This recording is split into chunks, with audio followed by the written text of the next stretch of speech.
اعوذ باللہ من الشیطان الرجیم بسم اللہ الرحمن الرحیم یا ایہا الذین آمنوا اے ایمان والو اصبروا صبر کرو وصابروا اور مقابلے میں مضبوط رہو اور ایک دوسرے کو صبر کی تلقین کرتے رہو ورابطوا اور لگے رہو واتقوا اللہ اور اللہ تعالیٰ سے ڈرتے رہو لعلکم تفلحون تاکہ تم کامیاب ہو جاؤ فلاح پا جاؤ۔ سورہ آل عمران کی آیت نمبر 200 آپ کے سامنے تلاوت ہوئی ہے۔ یہ اس سورت کی آخری آیت ہے اور الحمدللہ آج سورہ آل عمران مکمل ہو جائے گی۔ اس کا ایک درس کل گزر چکا ہے جس کا خلاصہ یہ ہے کہ سورہ آل عمران یہ لمبی صورتوں میں سے ہے اور عظیم صورتوں میں سے ہے۔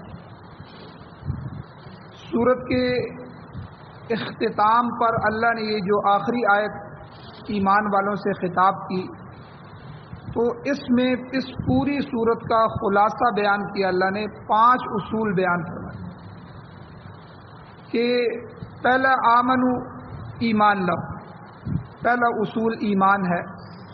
دوسرا اصبروا صبر کرو، صبر دوسرا اصول ہے۔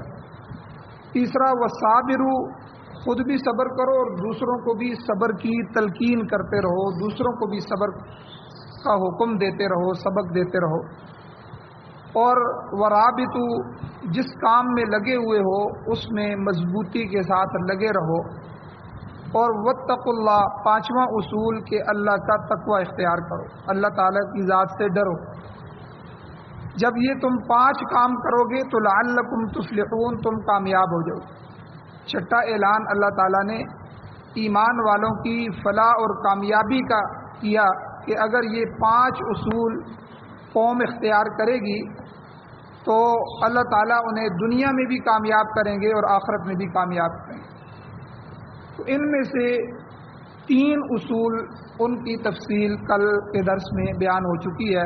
پہلا اصول ایمان کہ ایمان کی کتنی اہمیت ہے اللہ کے ہاں، کہ سب سے اہم اصول ایمان ہے کہ ایمان کے بغیر کوئی چارہ کار نہیں ہے۔ دنیا کا کوئی بڑا سے بڑا اچھا سے اچھا اخلاق سے اخلاق والا آدمی ہو، ساری دنیا اس سے راضی ہو، لیکن اگر وہ ایمان سے نہیں گیا، اس کے اندر ایمان نہیں ہے تو وہ ناکام ہو گیا۔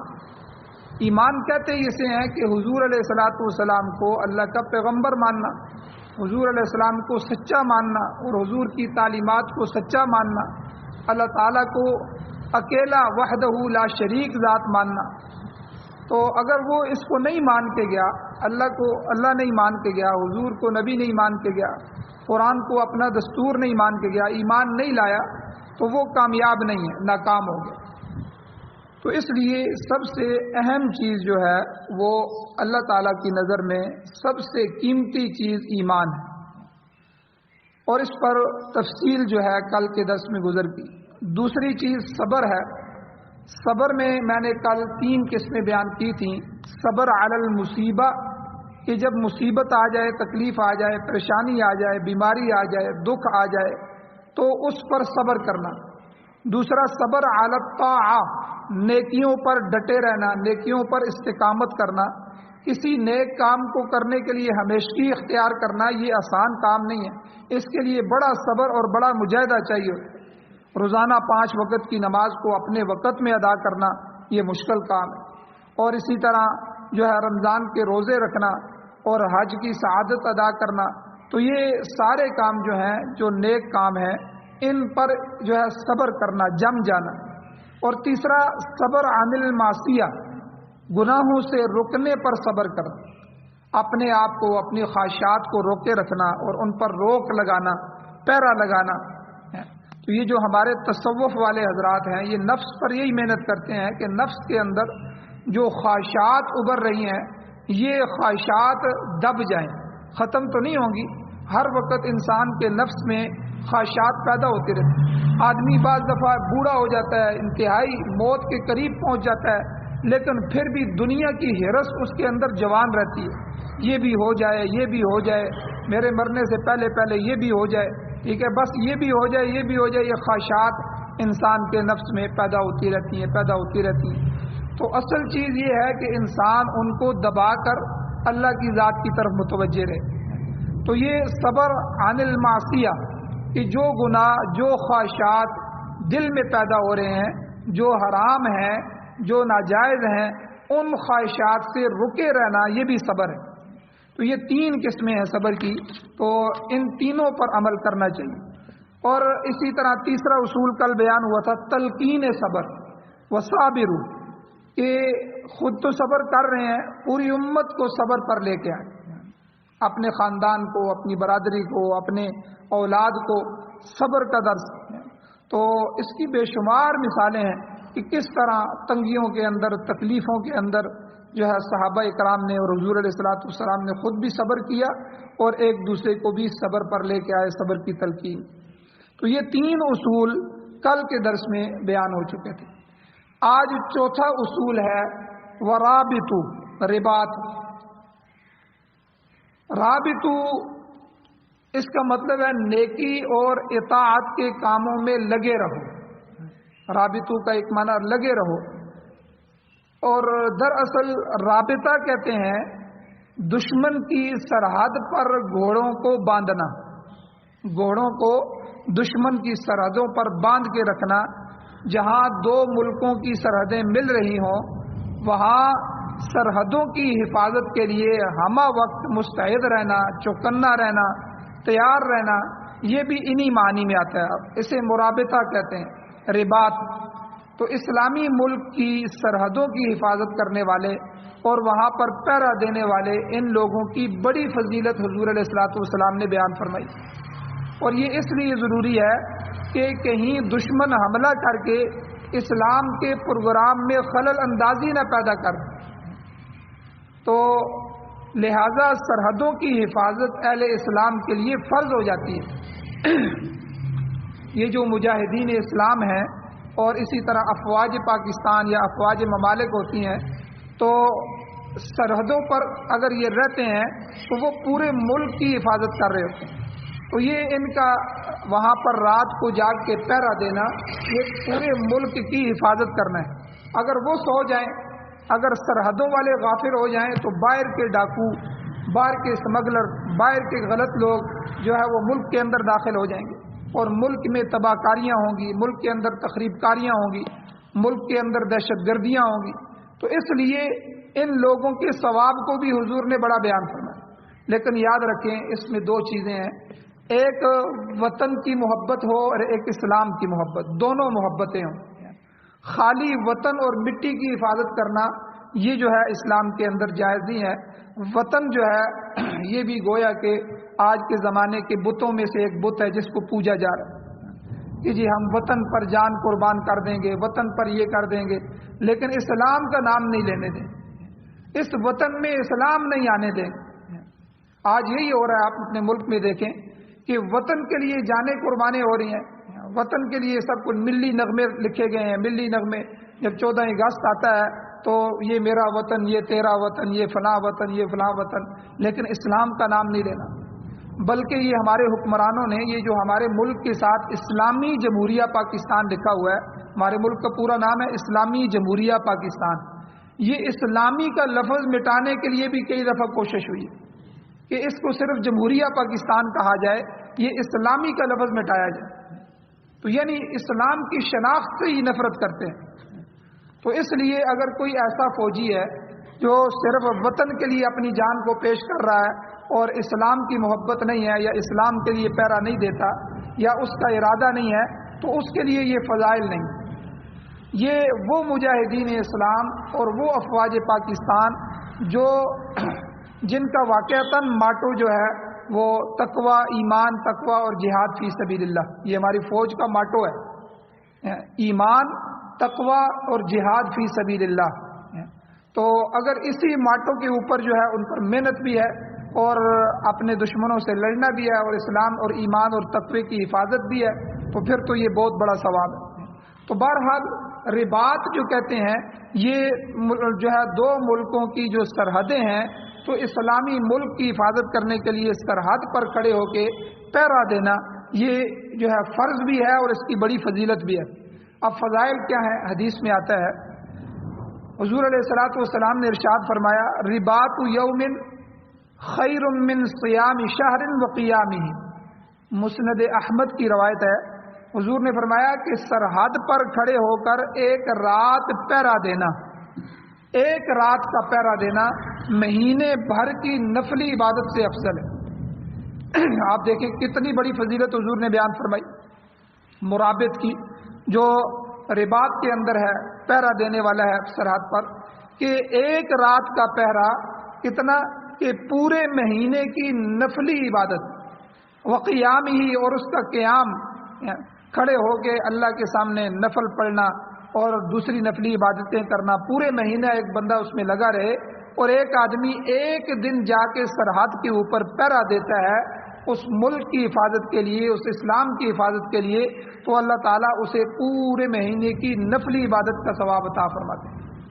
اور اسی طرح ایک دوسری روایت میں ہے، حضور علیہ السلام نے فرمایا خیر من الف شہر، کہ 1000 مہینوں کی نفلی عبادت سے افضل۔ تو اور اسی طرح جو شخص سرحدوں کی حفاظت کرتے کرتے اس دوران فوت ہو گیا تو اس کا یہ عمل قیامت تک کے لیے لکھا جائے گا۔ یعنی دیکھیں کتنی بڑی فضیلت حضور نے بیان فرمائی کہ جو آدمی سرحدوں پر کھڑا ہو جاتا ہے، سرحدوں پہ کھڑے ہو کے پہرا دیتا ہے، اور اسی دوران دشمن کی گولی لگ جاتی ہے، شہید ہو جاتا ہے، یا اپنی موت فوت ہو جاتا ہے، مر جاتا ہے، شہید ہو جائے یا مر جائے، دونوں صورتوں میں اس کا یہ رباط کا جو عمل ہے، پہرا دینے کا عمل ہے، حضور نے فرمایا یہ قیامت تک کے لیے لکھا جائے، یہ عمل جاری کر دیا جاتا ہے۔ اور ایک روایت میں یہ بھی آتا ہے کہ حضور نے فرمایا کہ ایسا شخص قبر کے فتنے سے معمون رہے گا، جو اسلامی ملک اور اسلام کی حفاظت کے لیے پہرا دیتا ہے تو وہ قبر کے فتنوں سے اللہ تعالیٰ اس کی حفاظت فرمائے۔ تو کتنے بڑے فضائل ہیں مرابط کے لیے جو رباط کرتا ہے۔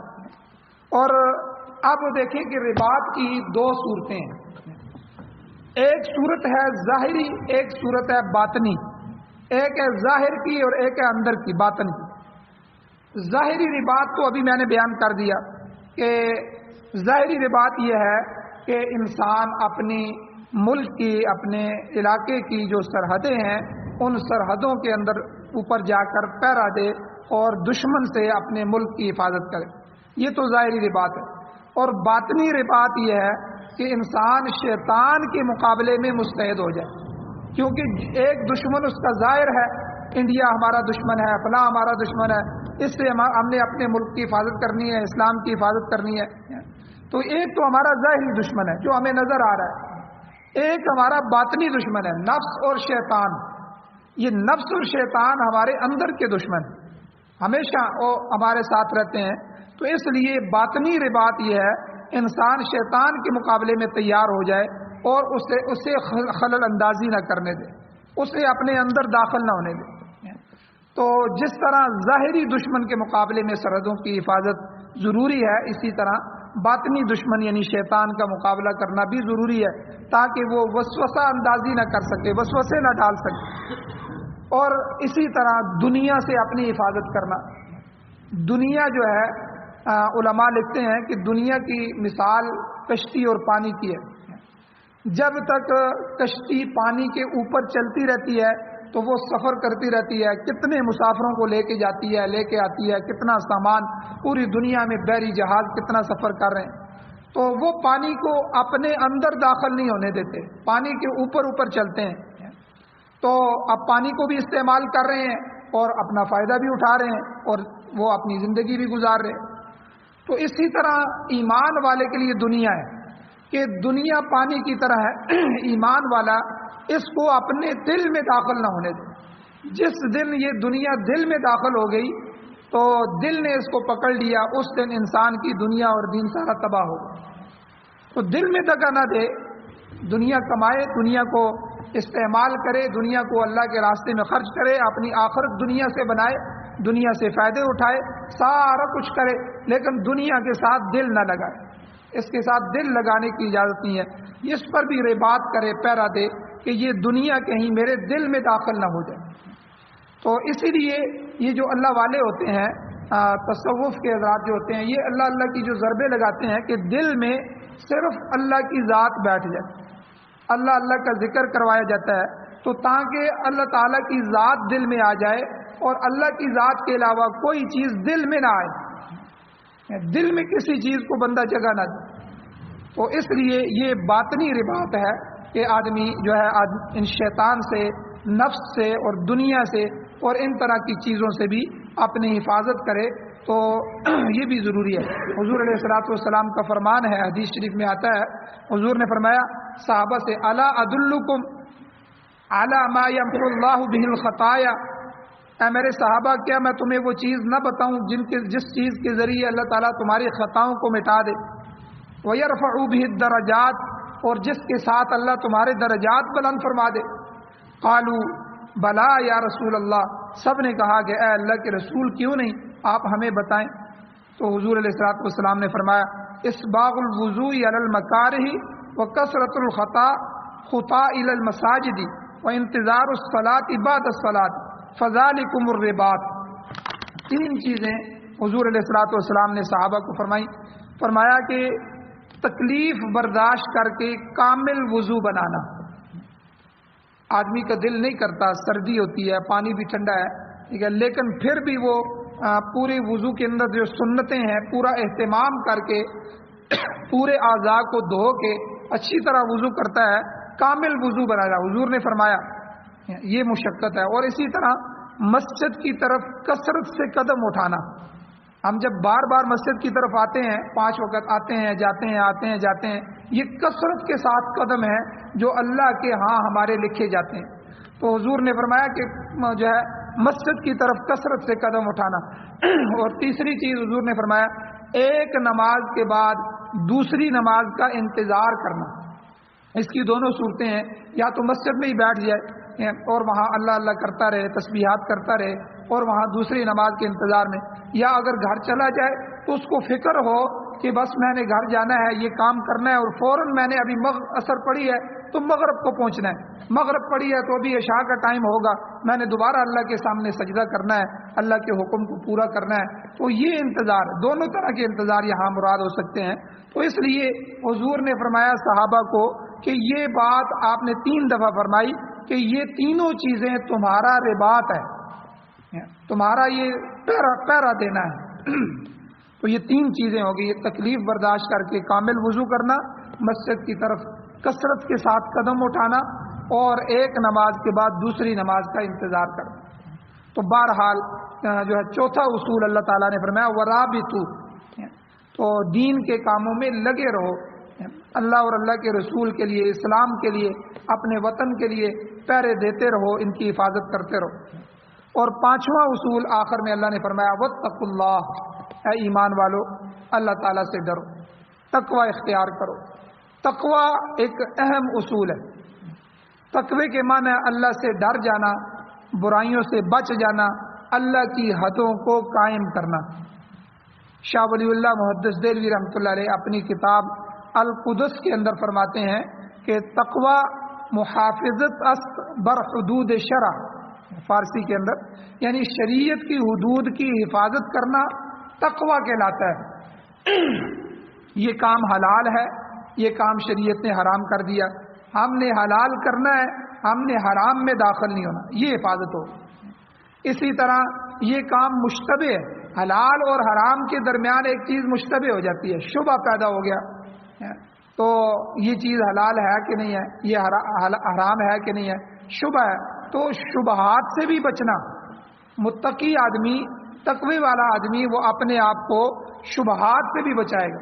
تو شاہ ولی اللہ محدث دہلوی رحمۃ اللہ علیہ نے یہی تعریف کی ہے کہ شریعت نے جو حدیں قائم کی ہیں تو شریعت کی حدود کی حفاظت کرنا یہ تقوی کہلاتا ہے۔ اور تقوی کے اندر اور بھی بہت سے صفات شامل ہیں، عدل شامل ہے، عدل کرے، انصاف کرے، احسان کرے، اور شعائر اللہ جو ہے، اللہ کی جو شعائر ہیں ان کی تعظیم جو ہے یہ بھی تقوی کے اندر شامل ہے۔ اور اسی طرح پیران پیر شیخ عبد القادر جیلانی رحمۃ اللہ علیہ وہ اپنی کتاب غنیت الطالبین میں تقوی کی تشریح فرماتے ہوئے یہ آیت نقل کرتے ہیں ان اللہ یأمر بالعدل والاحسان وایتاء ذی القربى وینہی عن الفحشاء والمنکر والبغی. تو گویا کہ تقویٰ کیا ہے؟ اللہ تعالیٰ تمہیں حکم دیتے ہیں بالعدل، عدل قائم کرنے کا، والاحسان لوگوں کے ساتھ احسان کرنے کا، وایتاء ذی القربى اور اپنے قریبی رشتہ داروں کو دینے کا. عجیب بات ہے کہ ہم باہر بڑا صدقہ کریں گے لیکن اپنے بھائی کو نہیں دیں گے، اپنے ماموں کو، اپنے چاچو کو، اپنے پھوپھی کو، اپنے قریبی رشتہ داروں کو نہیں دیں گے. حالانکہ حضور نے فرمایا جو اپنے عزیز و اقارب پر خرچ کرتا ہے اس کو ڈبل ثواب ہے. اپنی بہنوں کے گھروں کا خیال رکھو، اپنے جو ہے بانجوں کا خیال رکھو، اپنے ماموں اور ان کے بیٹوں کا خیال رکھو، اپنے خاندان کے لوگوں کا خیال. اللہ نے آپ کو اگر دیا ہے تو ان رشتوں پر خرچ کرو تاکہ آپ کے اپنے بھائی جو ہیں وہ کسی سے مانگ نہ رہے ہو، کسی کے محتاج نہ ہو، ان کی عزت خراب نہ ہو. تو اس لیے اللہ تعالیٰ نے وہ ایتاء ذی القربى اپنے قریبی رشتہ داروں کو دینے کا حکم فرمایا. یہ 3 حکم فرمائے اور 3 چیزوں سے منع فرمایا. وَيَنْهَى عَنِ الْفَحْشَاءِ وَالْمُنْكَرِ وَالْبَغْيِ اور سرکشی سے، بے حیائی سے اور بری باتوں سے، اللہ تعالیٰ نے گناہ کی باتوں سے بچنے کا حکم فرمایا. تو یہ 6 چیزیں شیخ عبد القادر جیلانی رحمۃ اللہ علیہ نے تقوی کے مفہوم میں ذکر فرمائی. تو تقوی کا لفظی معنی ڈرنا اور بچاؤ کرنا ہے. جو شخص اللہ سے ڈر کر اس کی نافرمانی سے بچ جاتا ہے وہ آدمی تقوی کو پا لیتا ہے. تو اس صورت مبارکہ میں سورہ آل عمران میں جگہ جگہ اللہ تعالیٰ نے تقوی کی تعلیم دی ہے اور پیچھے اس کی تشریح بھی بیان ہو چکی ہے. تو الغرض یہ ہے کہ یہ 5واں اصول ہے جو اس صورت میں بیان ہوا ہے کہ تقوی اختیار کیا جائے. اور آخر میں اللہ تعالیٰ نے فرمایا جو ہے کہ لعلکم تفلحون. دیکھو اگر تم ایمان لاؤ گے، ایمان لانے کے بعد اصبروا صبر کرو گے، صبر کرنے کے بعد وہ صابروا دوسروں کو صبر کی تلقین کرو گے، اور اسی طرح ورابطوا اللہ کے اطاعت کے کاموں میں لگے رہو گے، اور واتقوا اللہ اللہ سے ڈرتے رہو گے. یہ 5 اصول اختیار کرو گے تو لعلکم تفلحون. اس کا نتیجہ کیا ہوگا کہ تم کامیاب ہو جاؤ گے، منزل مراد کو پالو گے. حضور علیہ الصلوۃ والسلام نے جو ہے یہ اس صورت کے بڑی فضیلت بھی بیان فرمائی ہے کہ جس طرح سورہ بقرہ کی فضائل بیان ہوئے تھے، سورہ آل عمران کے بھی بیان ہوئے. ایک حدیث میں حضور علیہ السلام نے ارشاد فرمایا قیامت کے دن یہ جو 2 صورتیں ہیں سورہ بقرہ اور سورہ آل عمران، یہ دونوں صورتیں خیموں کی شکل میں آئیں گی اور ان کے درمیان میں ایک چمک ہوگی، نور ہوگا، اور وہ اپنے پڑھنے والوں اور عمل کرنے والوں اور ایمان رکھنے والوں پر سایہ کریں گے، سایہ فگن ہوں گے، اور بندے کے حق میں اللہ کے پاس جا کر سفارش کریں گے. تو ان دونوں صورتوں کو زہراوین بھی کہتے ہیں، یعنی 2 روشن صورتیں.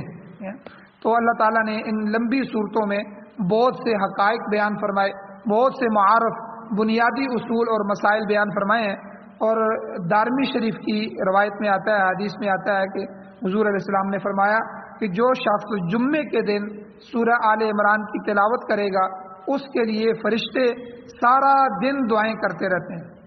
جو جمعے کے دن کرے گا سارا دن فرشتے، یہاں تک کہ سورج غروب ہو جائے، سورج کے غروب ہونے تک فرشتے اس کے لیے دعا کرتے رہتے ہیں. اللہ تعالیٰ سے دعا ہے اللہ ہمیں عمل کی توفیق عطا فرمائے. انشاءاللہ کل سے سورہ نساء اگلی سورج شروع ہو رہی ہے.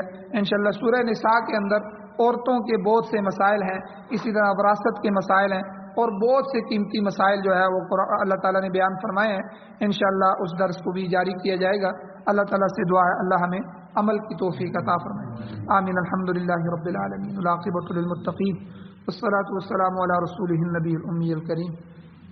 یا اللہ ہماری کمیوں کوتاہیوں کو معاف فرمائیے، درگزر فرمائیے، صغیرہ کبیرہ گناہوں کو معاف فرمائیے.